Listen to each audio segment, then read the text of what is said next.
Hey guys, it's Katrina from How to Start a Mom Blog. In our How to Start a Mom Blog Facebook group, we've been asking about Google Analytics and really what you should be looking for. So I have pulled up our Thinking Outside the Sandbox family analytics just to show you a few things that I look for when I look at our analytics. Now I do a chart every 2 weeks so I can see our numbers, if they've gone up, if they've gone down. I do that with all of our social media accounts, and I also do it with our page views and our sessions.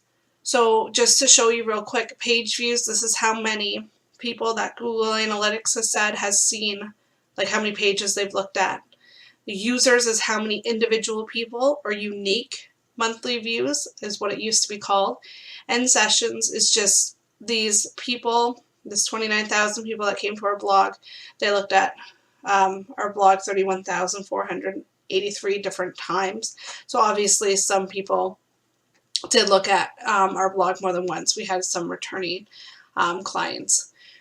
Our blog, we don't have tons of repeat visitors constantly. Same thing, our bounce rate is fairly high because we're a resource-based blog, so it's something where people come and they look at, they get the information that they need, and then they leave. Your blog, you might have a better bounce rate, like 90% is fairly high because, again, because we're a resource-based blog, and that's a little bit higher than normal because we have a giveaway on right now. But yours might be lower. Yours might be 30% because you have a consistent reader base where we're always finding new readers. Okay, so here is just the basics. This is the last 30 days, which is default, which is always whenever I do my stats, I always take the last 30 days. So for example, if today was I do it on the 1st and the 15th of every month. If it was the 15th of the month, it would be the 15th from the previous month to today's date. So then that way I can always see in a revolving 30-day basis what's going on. You can also look at different ways.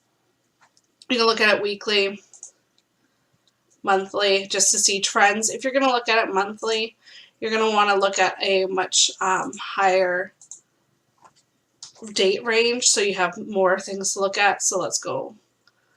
We'll just go over a year just for the basis of this. So you can see here that over the past year, so this is July 2014, this is today's date, what it was in the month. Obviously we're lower here because it's only the 18th. We haven't had the entire month yet, so there is a whole bunch of stats that haven't been accounted for. So don't ever be concerned if you see a sharp drop off at the end, particularly if you're looking at your analytics on like the 1st of the month. Let's go to a weekly basis, just shows you a little bit more of a trend. So you can see here that in July, kind of our peak times of sessions was 3,000, and then they went down. We kind of died around Christmas time, and now we're back up. So now hopefully we'll never go down to that amount again. So let me just bring it back to the last month here. Let's bring it back. Oh, that's hourly into a day. So this is just over the past month. You can see we had a really high sessions there. So anyway, so you can kind of look at what you want that way. One thing I do look at is demographics, and that shows at the bottom of here too, or you can click on the side here and you can get a little bit more details. So you can see that our average viewer is 25 to 34, and they're most likely female, which is perfect because that's who our avatar is. That's who we want to be reading our material. That's who we really gear it towards.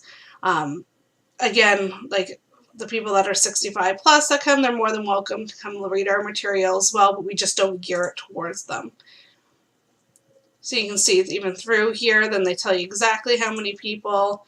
So you can kind of just, you can get lost in Google Analytics and just keep clicking, and then it breaks it down from how many of those people are female and male. And this just shows you how much information Google does have about you and your browsing. Because we don't take any of this stuff. You know, this is all Google. This is Google's tracking codes and everything that they do, however they do it in their Mac. And this is what I call internet magic, right? I'm not exactly sure how it all works. I just know that it does. And so we can get this amazing data, but at the same time, it's a little, again, internet magic when you're like, oh, they know this much about me. So I can see here that 6% of our, sorry, I went to audience, and then I went to interest, and then I went to overview, that they're cooking enthusiasts, inspiring chefs. We have a whole section on our site just dedicated to food and recipes because of this. Same thing, home decor enthusiasts, which we don't do as much with home decor as we should. So that shows, you know, that should be something that we should focus on more. Again, movie lovers, we do have stuff. We do work with Netflix, and we do have posts on movies fairly frequently and that sort of thing. So just, you can kind of go through and you can see who your audience is, and then you can kind of gear your own information and the posts that you create towards the audience that is coming to your post. Again, I never want you to go off brand. You started your blog, and if you've listened to our other videos or you've read the How to Start a Mom Blog book, you will know that we're really into finding your niche. You want to have a pillar, and you kind of want to stick with it and always do things that, you know, serve what you're going for. But this is just good additional information. Like, for example, health and fitness buffs.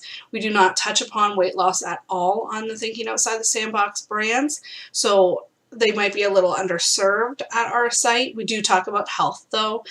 Things like what happens when you get the hand, foot, mouth disease, etc. So just to go and show you, these are some of the things that you should be looking at. Also, sorry, another important one is to find out how they're coming to your site. So again, under audience, let's go mobile, we can see here the vast majority, 63% of people that come to Thinking Outside the Sandbox in the last 30 days, because that's what our numbers say up here, or I'm sorry, in the month of May, because I changed them. Again, you can make this into whatever you want, came through mobile. So we have a mobile responsive website, and that is extremely important for us. If you're finding most of your viewers are coming from mobile, which they probably are because mobile is blowing up huge, then you want to make sure that you check out what your website looks like in all different platforms, whether it be an iPhone or a tablet or an Android phone, that sort of thing. Then desktop and tablets are less, is only 12%, but still 12% of our visitors, that's still a significant number. Okay, let's talk about acquisition for a second. Acquisition talks about how people come to your site. So we can see here that social media is the way that people come to Thinking Outside the Sandbox family, most likely. And then direct, which means they just put in Thinking Outside the Sandbox into their web browser, and they come directly there. Referral is someone referring in traffic. Organic search, this is, we don't do the best on this one, but it's just how people come to your site when they search through on Google and that sort of thing. So let's look at social. This is what I look at every single time I look at analytics. I try to find out how people are coming to our sites from social means. Pinterest is huge. 68% of all people that get referred from social media come from Pinterest for us. So we really like to make sure that we're pinning what we're supposed to be pinning, but at the same time, social media sites don't last forever. I don't see Pinterest dying anytime soon, but if it does, then that's 13,947 people in the month of May that would have never found us. So we need to make sure we continue to diversify and that sort of thing. You can also see, and you can do this with any of them, but if I go custom, and let's go June 1st, 2014 to May 31st, 2015. Let's compare it to the previous year and apply it. Wait for it to load up, and then we can see what has happened year over year with our social media traffic. So because I have it on day, it shows me way out, but if we go week, again, we just need to wait for it to load up a little bit. It just will make everything not quite so detailed so we can see a little bit better on trends. So that's a lot nicer for us to see. So last year, between 2013 and 2014 is the orange, and then this past year is blue. So we didn't have a website. This Tots Family did not exist, so that's why these are all session 0 here. So the change is like, 3,600%, but we can't really take that into consideration. But if we look over the last, say, 6 months or so, then that's when we can really see that we've done a really good job. Christmas, that's probably why we had that big dip in Christmas. We didn't really do much with social media because we were busy with our own families, etc., etc. So we'll learn for this Christmas that we need to ramp up our social media game. And then you can see consistently we're doing much better. But then if you want to look and you can see from different social media networks, so Pinterest, in the last year, or from 2014 to 2015, we've had a 201% spike in traffic from them. That's crazy. That's huge. StumbleUpon, 532%. So we'd had very few people coming in from StumbleUpon from 2013 to 2014, and we've got quite a few more now. If you can see though, Facebook, with all the algorithm changes and that sort of thing, look at only 63%. So this shows me that Facebook is not where we need to be putting our energy into. We do schedule things there, but we don't spend that much time on it because look at this, like 63% when we're getting 500 and 200 and look at 186. Everyone else is like way higher. Facebook is just not the platform for us when it comes to our Facebook page. We like to have a group and that sort of thing to talk with you guys, but as far as just driving traffic to the website, it's not the best for us. Your results, though, might be completely different. So that's pretty much just the general overview. I don't want to get too crazy of things that you should look at when you're looking at your Google Analytics. There's a ton more information here, and I could just go on and on and on. You can do custom reporting and that sort of thing. Oh, I got out of it. But you can see here, that just gives you a nice overview. Again, just overview, you can see our traffic over last year. You can play around with the numbers. You can do it just, let's do it in the last month, and we'll compare it to the previous year. Or you can do it from the month before, so you can see month by month, kind of where you're doing. So if we want to go month for month,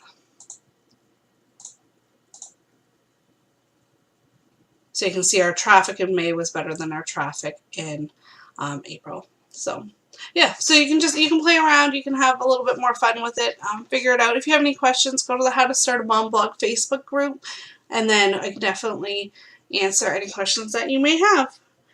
All right, thanks guys. Have a great day.